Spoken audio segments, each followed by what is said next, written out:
Have you ever felt like the whole world was against you? Like every door you knocked on slammed shut in your face?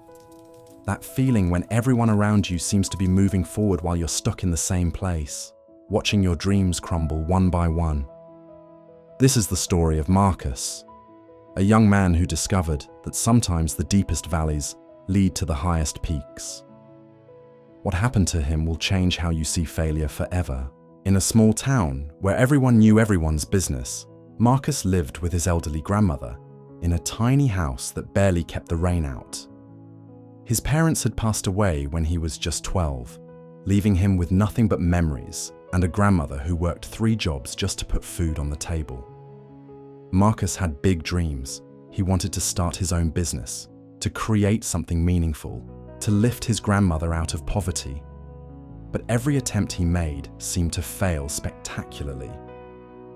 At 19, he tried selling handmade crafts at the local market. After months of effort, he barely made enough to cover the cost of materials. Next, he attempted to start a small cleaning service. He printed flyers with his last $20, walked door to door for weeks, but only managed to get 2 customers. One of them fired him after he accidentally broke an expensive vase. The other stopped calling after a month. People in town started whispering. "That Marcus boy," they would say, always dreaming, but never achieving anything. Some laughed openly when they saw him walking down the street. Others shook their heads with pity. His grandmother never complained, but he could see the worry in her tired eyes every night. The breaking point came when Marcus was 21. He had spent 6 months developing what he thought was his breakthrough idea, a small food cart selling homemade sandwiches. He used every penny of his savings, borrowed money from neighbors, and even sold his father's old watch to buy the cart and initial supplies. On opening day, disaster struck. The health inspector showed up and found violations Marcus didn't even know existed. The cart was shut down immediately. All the food had to be thrown away. The fine was more money than Marcus had ever seen in his life. That evening, Marcus sat on his front porch, holding a letter from the bank demanding immediate payment for the loan he had taken. His grandmother came out and sat beside him without saying a word. The silence stretched between them like a heavy blanket. "Maybe they're right, Grandma," Marcus whispered, his voice breaking. "Maybe I'm just not meant for success. Maybe I should stop trying and just get a regular job like everyone else." His grandmother, a woman who had survived wars, poverty, and the loss of her own children, took his hand in her weathered fingers. "Tell me, Marcus," she said quietly, "when you plant a seed, does it grow immediately?" Marcus shook his head. "Does it grow the first day, the second day, sometimes not even the first week?" "No, Grandma. But does that mean the seed is worthless?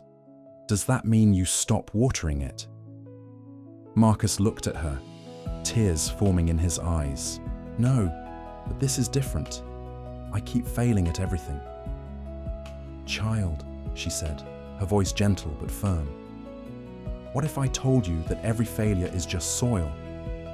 The more failures you have, the richer the ground becomes for something beautiful to grow." That night, Marcus couldn't sleep. He walked to the small cemetery where his parents were buried and sat between their headstones. Under the starlight, he made a promise. "I don't know how, but I'm going to find a way. Not just for me, but for Grandma, and for you both." The next morning brought unexpected news. While cleaning out his grandmother's attic to sell some old furniture for money, Marcus discovered a box of his grandfather's belongings. Inside were dozens of notebooks filled with recipes, business ideas, and detailed plans for inventions that never saw the light of day. As Marcus read through page after page, he realized his grandfather had been just like him, full of ideas, full of dreams, but somehow never able to make them work. The notebooks were filled with failures, crossed out plans, and abandoned projects. But then, on the very last page of the final notebook, His grandfather had written something that made Marcus's heart race. The words were simple but powerful. "The secret isn't in avoiding failure, my dear grandson. The secret is in collecting them like treasures. Each failure teaches you something no success ever could. When you finally succeed, it won't be despite your failures. It will be because of them." Marcus stared at those words for what felt like hours. His grandfather had written something else below. "I never got to use what I learned, but maybe someone else will. All my failures weren't wasted if they can help the next dreamer." Suddenly, Marcus understood. Every mistake he had made, every door that had slammed shut, every person who had laughed at him, they weren't signs that he should quit. They were lessons in disguise, preparing him for something bigger.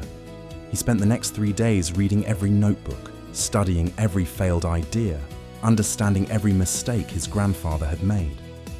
The pattern became clear. His grandfather had been on the verge of something incredible, but he had given up too early, right before the breakthrough. With renewed energy, Marcus started connecting the dots. His failed craft business had taught him about quality and attention to detail. The cleaning service disaster had shown him the importance of proper preparation and customer service. The food cart failure had given him hard lessons about regulations, permits, and proper planning. But most importantly, all those failures had given him something priceless: resilience. He knew he could survive disappointment because he had already survived so much of it. Marcus decided to try one more time, but this time would be different. Instead of rushing into a new business, he spent months preparing. He researched every regulation, studied every successful business in town, and saved every penny he could earn from odd jobs. His idea was simple but smart. He noticed that the elderly people in town struggled with technology but desperately wanted to stay connected with their families who lived far away. Marcus would create a service helping seniors learn to use computers, smartphones, and video calling. The preparation phase was grueling. People continued to mock him. "There goes Marcus again," they whispered, chasing another impossible dream. Even his grandmother worried that another failure might break him completely. But Marcus had changed. The whispers no longer hurt. The doubt no longer paralyzed him. He had learned that other people's opinions were just noise, and success was built in silence, one small step at a time. He started small, offering free lessons to just 3 elderly neighbors. Word spread slowly. One satisfied customer told another, then another. Within 2 months, Marcus had more requests than he could handle alone. The breakthrough came when Mrs. Henderson, the mayor's mother, learned to video call her grandchildren for the first time. She was so grateful that she told everyone at the town council meeting about Marcus's service. Suddenly, the same people who had been laughing at him were calling to book appointments. But the real moment of triumph happened 6 months later.